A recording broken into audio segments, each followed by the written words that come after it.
Warning, the following video shows tests on mains voltage equipment. You should not carry out such tests or open appliances unless you are competent and confident to do so. Over 1,000 people were killed by domestic electricity in 2015-16. So here we are with the science bit, and what I'm going to do is demonstrate the basic principles behind the types of controllers that we're looking at today. Now, there are different ones, but the types that we're looking at today use a transformer and a circuit board with rectifier, transistorized output. Now they do it in different ways and very much more sophisticated than this little board, which I actually built back in my college days, more years ago than I can remember. But what it does do is serve to easily demonstrate the principles. Now, I'll go into it quite deep because I don't know what level of knowledge you have. So what we have to understand is the first item inside our controllers is the transformer, and its job is to take the mains voltage and reduce it down from 230 volts or 110 if you're across the sea, and send it down to 16 volts AC, which we all know. Now, when AC comes in from the house, I don't know if you can see that okay, if we say that this is 0 and this is minus 230 and plus 230, AC does this. It alternating current, hence AC, and where it goes up to the peak there, that's plus 230 volts, and then down to minus 230 volts. It's the way in which it's generated, and then it's just pumped through the wires like that. So keep in mind this is what we call a waveform, and it's an AC waveform, and it alternates 50 times a second, so you hear about 50 hertz, and that's what makes the hum you hear on electrical things, or if you walk past a substation you'll hear that deep humming noise. But keep that in mind because it's going to be quite important for the next few bits. So the construction of a transformer. You obviously have a big iron core, and that's what that is, a cap that goes right the way around it. And this side, which is the main side, which is switched off at the moment, you have many thousands of fine windings. I don't know if the camera is picking that up, but they're in there, and they're quite fine. And that's called the primary side. That's where the mains power goes in. And on the secondary side, you have far less, thicker windings. And that's how it steps it down. So it actually uses magnetic induction. So you have the current racing round the big coil, the primary, and through the iron core it induces a current to flow there, but of a lesser voltage, which is safer for us all to play with. And we now have us look at this super simple circuit board that I say was built many years ago. So we have our AC from the transformer, low voltage, coming in here, and these devices are called diodes, and together they make up a rectifier. And what they are is basically one-way valves for electricity. So remember, your alternating current is coming in here, going plus minus plus minus. Well, when it gets to this diode, the plus will be able to go through it to there, and when it gets to this diode, the negative cycle will go through it to there. And then the opposite side is also true, so if you follow the trace through, the negative will be able to flow through there, and the plus will be able to flow through there, and you see they're combined. And what this does is produce what we call full wave rectification. So now, in fact, we don't have 50 hertz anymore, we have 100 hertz, or the current ripple is 100 times per second. Again, we'll come on to that, but just keep it in mind. So then we just flow through the circuit. We've got an LED that lights up to tell us it's alive. Then we go through the transistor, and then the transistor is controlled by a pot, which is the knob that you control on your controller, and that tells the transistor how much power to allow through, and then it comes out to the outputs. And these are just resistors, and that's a smoothing capacitor. Now, in the controllers that we're looking at, this is far more complicated. Principle's the same. The Morley uses a split rail AC supply so that it can go its plus and minus on the control knob, and the Gaugemaster uses very similar to this, but probably a Darlington pair or a FET field effect transistor output. Let's have a look at what it does. Okay, so I have it all connected up. We've got a voltmeter here, and the transformer is over here out the way, and I have it on a switch that I can switch, so it's now live. So the AC volts are now coming through, and you see the little red light is on, and hey presto, we have a voltage reading. Now if we look at the little pot, I can turn that. It's very crude, this one, you see it's jumping about quite a bit, but I can turn it and it will vary the volts, which is what we want in order to control our trains. Bearing in mind this is just a very simple version of it. It hasn't got a great deal of control either. So that's how it works.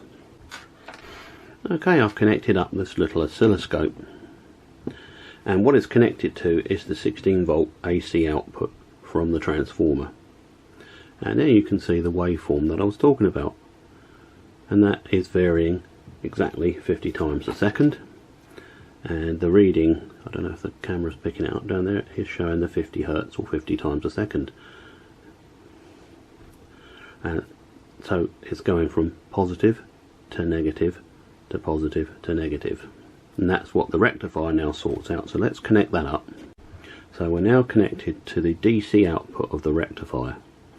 Now there's quite a bit of interference and noise purely because of the other bits of the circuit, but what I'm going to do is connect and disconnect so you can see the effect. So that's disconnected obviously. Now watch that line. The centre line is also like a volt reading, and when we connect to it, it shoots up high, and that is a DC output that we're now looking at.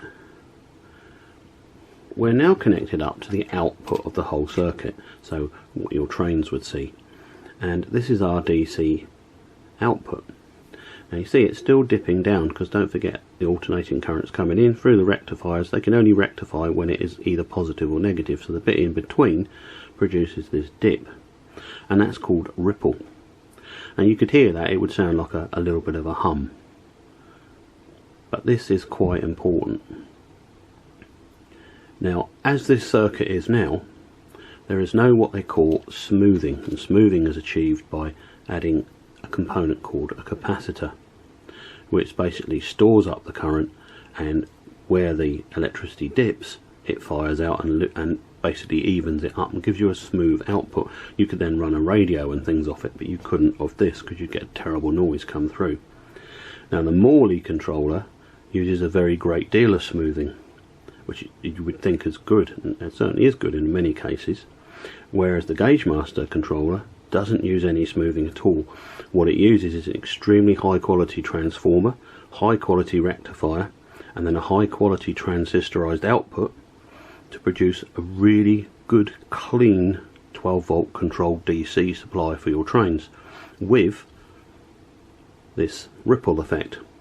And it's that ripple which helps your motors keep ticking over at the incredibly slow speed that you've seen with the Gaugemaster controller. If you think about it, the motor technology hasn't really changed greatly since the day of the old Triang XO3. As you turn these, you can feel it go bump, bump, bump as the pole pieces go against the magnets. But if you have the slight ripple, or pulse as they used to call it in the old days, it just keeps the motor ticking over nicely. If you put pure DC on it, it tends to stick. It's called stickation, and so at low speeds it tends to stick. So what I'm going to do now, I'm going to fit this capacitor to this board and show you the effect. Okay, I've connected it up with clips so I can take it on and off to show you. So there we are, looking at the output of the circuit, and I'm going to attach the capacitor now and watch what happens to that line. There we are, becomes a smooth straight DC line. You see the potential of it, because if I disconnect it the line will drop. There it goes. Reconnect it, the line goes back up.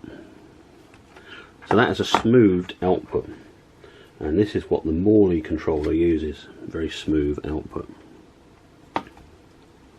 So just to prove that this does work, there's it connected up to the XO4, and there's the variation.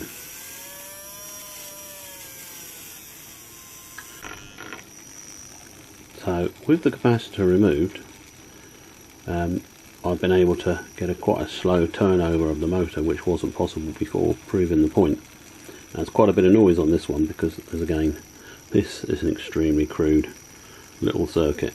It was done as a demonstrator really. I don't think it was even supposed to work. So now it's time to have a little closer look at the Morley controller. And just to show you the setup, I have here a Triang X04 with a 0.1 microfarad suppressor capacitor, and that's going to be the load for the tests that we conduct. And obviously with the Morley we're just going to use this channel, both channels are identical, and we have the voltmeter here which is currently showing 1.2 volts. Now it's a split AC power rail that they use to make the positive and negative, so you can have your center off switch and everything's very finely balanced, but there will be just a little bit of voltage floating around, but it is very small and certainly won't damage your trains or make them run. So if you notice, as I turn this up, the voltage now starts to pop up. So this is off load, of course.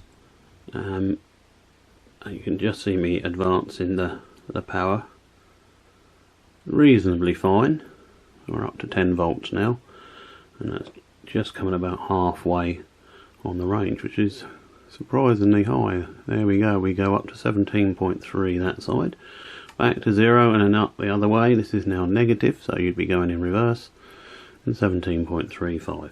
So it's time to have a look at the waveform ripple coming out of the Morley. Now, there we go. Do you notice something? You see that line moving up? That represents the voltage, and you would have your ripple on that line, but that line is perfectly smooth and filtered. There is no ripple at all. That's off load, so let's put the load on and see if that makes a difference. Right, the motor's now connected.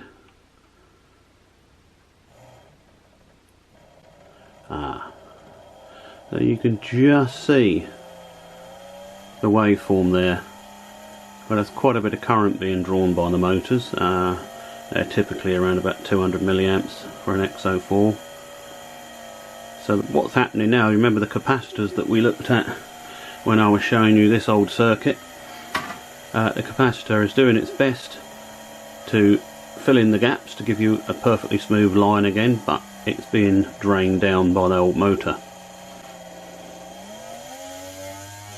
But there's not a great deal of interference. If you look at that line, a little bit appearing now, but overall that's pretty good. But that'll also be down to the 0.1 microfarad suppression capacitor that I fitted to the motor, which is very important to have. You mustn't do away with those because it reduces sparking, electrical interference, and could even increase the life of your brushes. Now we've talked about how good the smoothing on the Morley is. So if I just bring that up to 3 volts, just under, we have here a radio. Now normally it would be absolutely impossible to power a radio off a model train controller because of the noise and ripple that would be there. But if I switch this radio on, which is connected up to it, right, now as you can see we've got the light on. Hang on, what's that muttering? So there we go. Perfectly reasonable. Hi, I'm Marie. This is Neil. I wonder if you could play me something nice. There we go. For my daughter Katie Mutter, who's getting Perfectly smooth. Now if I turn it off, there we go, proving we're powering the radio. And best luck on some. Pretty remarkable, really good, smooth output. But is that what we want for model train motors?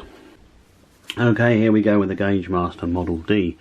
Same setup as before. This is off load, and you can see the voltage in the background there, and I'm gradually going to increase.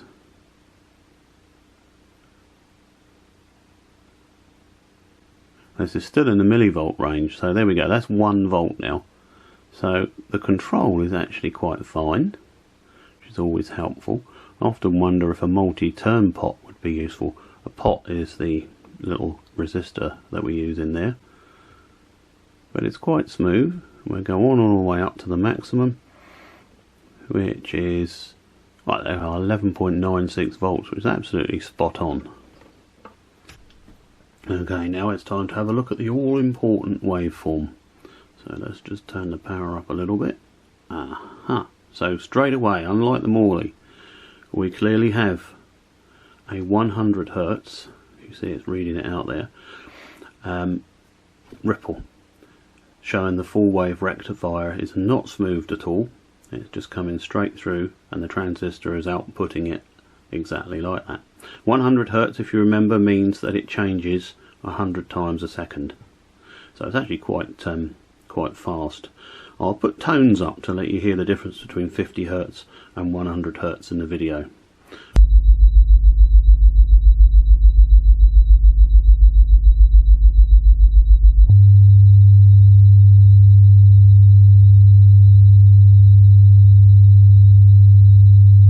Get there.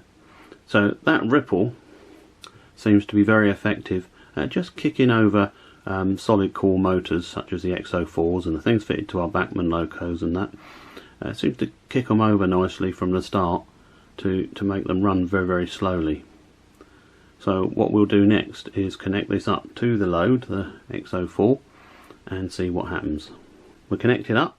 Let's gradually increase the current. Oh.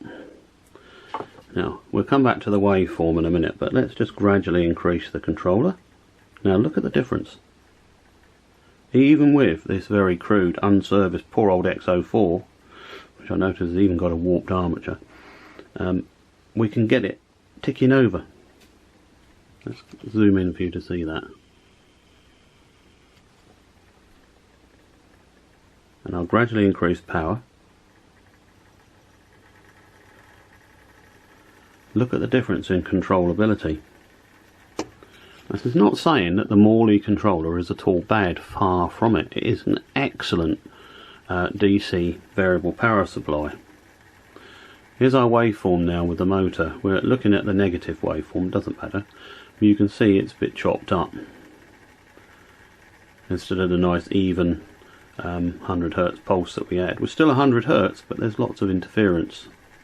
That's purely the back EMF from the motor, back EMF being what feedback controllers look at to decide what to do with the motor. Let's try and speed it up. And it just gets slightly worse as we go up in speed. But the controllability of the motor is remarkable, purely by having no smoothing on the output from the controller. Now it won't do any harm to motors like this, most likely won't do any harm to our coreless motors. In fact, Gaugemaster claim it's perfectly acceptable for them. But this would appear to be the secret to Gaugemaster's very fine DC control. One more test to do. Remember what we did with the Morley? Let's try it on the old radio. So we're all set up, ready to run. We'll adjust our output for around about 3 volts.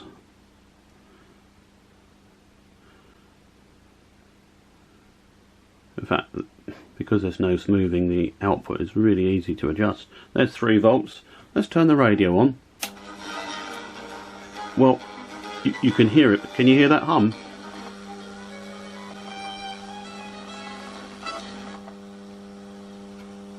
That hum is the 100 Hertz ripple that we saw on the oscilloscope.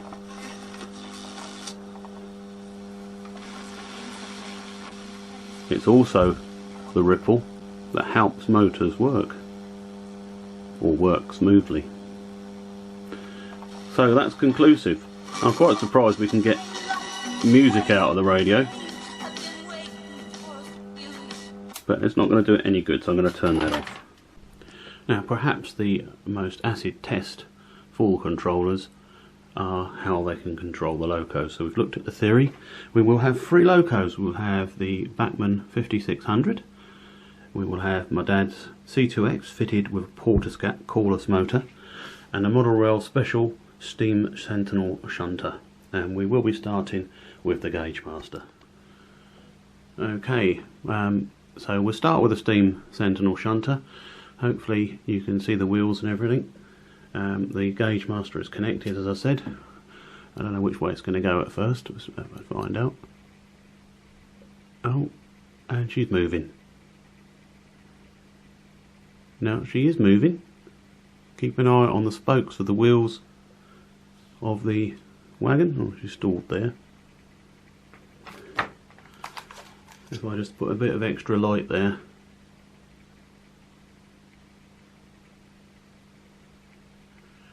Imagine how long that would take to get around the layout like that. Now, I think the wheels on the Loco are a little bit dirty. So let's do a normal start, as if we were doing a normal shunt move with her. So she would gradually build up speed and head off. And bring her back round.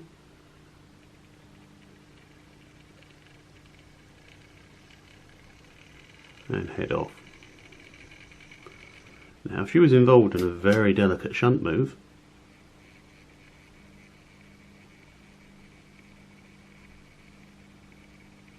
we could do that.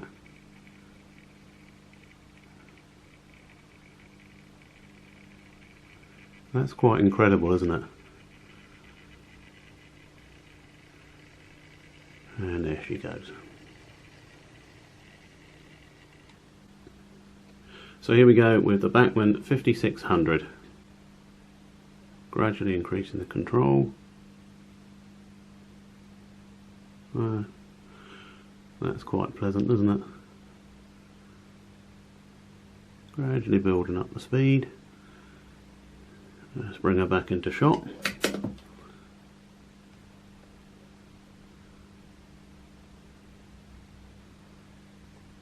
And I shall now stop and we'll see how slow she can go.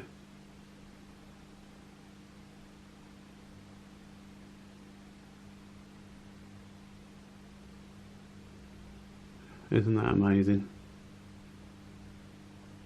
And then we'll gradually build up.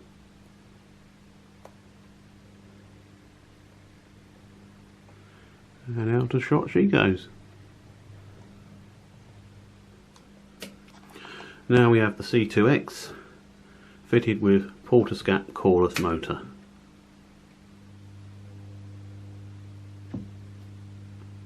Now that's how sort of speed we can get out of her. But can you hear the hum?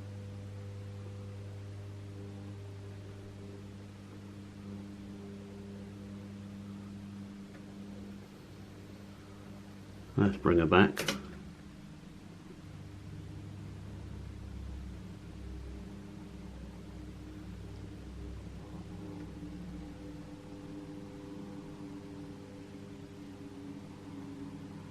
Now you can probably hear that hum. It's the only downside of controlling coreless with the Gaugemaster. It doesn't happen at normal speed, it's only when we're crawling like this.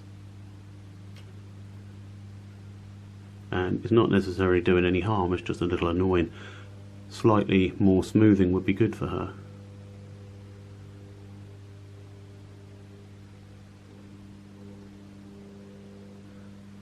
But isn't that lovely?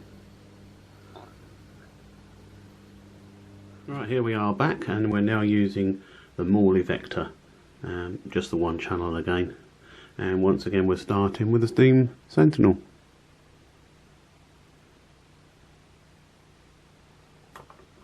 Very good. Right, helps if I choose the right channel. Anyway, here we go. So I'm going to gradually increase the controller.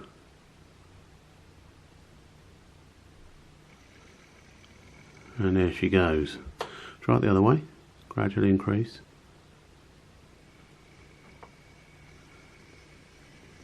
Well, we can't do that creeping that we did before.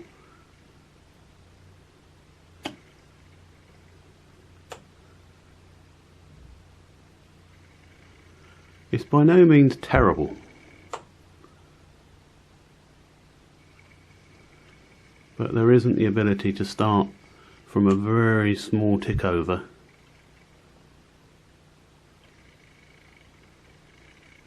Now between you and me, I would love the Morley to be able to do this, because I absolutely love the Morley controller. For me it's more ergonomic, and the flexibility of the handheld units is fantastic.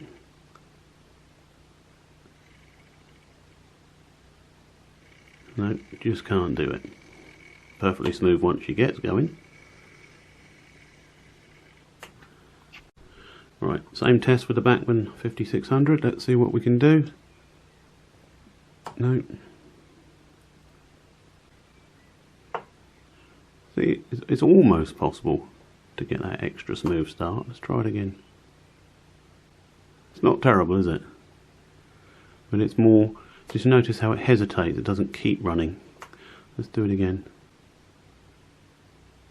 There we go.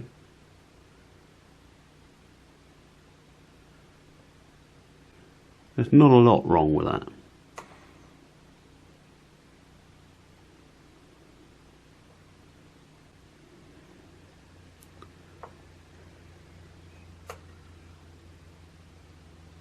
But again, we can't get that lovely creeping motion. Let's put the C2X on.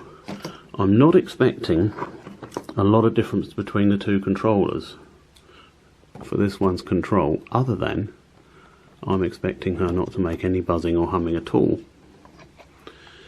Let's go with the C2X.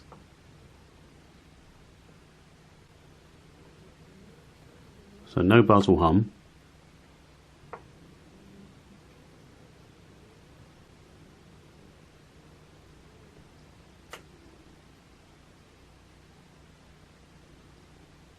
Again, can't do that wonderful slow creep, and she stalls if you do leave her.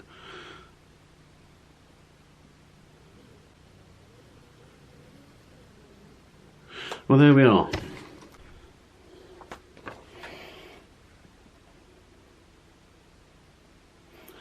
So there we are. Thank you very much for sticking with me for all the technical stuff. I hope it was of interest. My only reason for making this video is I've been surprised at how much better the Gaugemaster is at slow speed control. No axe to grind against the Morley controller at all, but let's try and summarise what we've seen. So, starting with the Morley, the pros. It's very comfortable to use. I love the centre off knobs. The built-in capacitor discharge unit for points is really helpful, and it's got a 12 volt DC accessory output. It's very, very smooth output. The handheld walker belts are a massive benefit. If you're filming model trains like you know I do, being able to walk round and hold the controller and start it up with the camera in place is a real bonus, and that's why I bought the controller, to be fair. And it's great value for money, costs a fair bit less than the Gaugemasters, and it's probably the most motor kind controller you can buy. The cons? Really only that its slow speed control isn't as good as the Gaugemaster. So coming on to the Gaugemaster, pros. It's got a metal case, which I do like, makes it nice and solid. It's a much smaller unit. There are many Gaugemaster accessories that will go with it. It has super smooth slow speed control, as you've seen, and it has a lifetime warranty.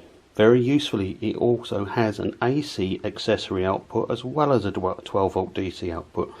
I find the AC output is perfectly sufficient for operating point motors, and the 12 volt DC output is useful for lighting or other electrical bits that you need to run. The cons? Well, a little motor noise with coreless motors at start and slow speed. But really, is that going to be a problem? Probably not. And the only real downside for me, there is a hum from the unit itself. That's because the transformer is bolted in a metal case, so it makes a bit of a noise. But these two are probably two of the best DC analog controllers you can buy. I'd recommend either to you at any time. Which one am I going to put into service on my railway now? It'll be the Gaugemaster.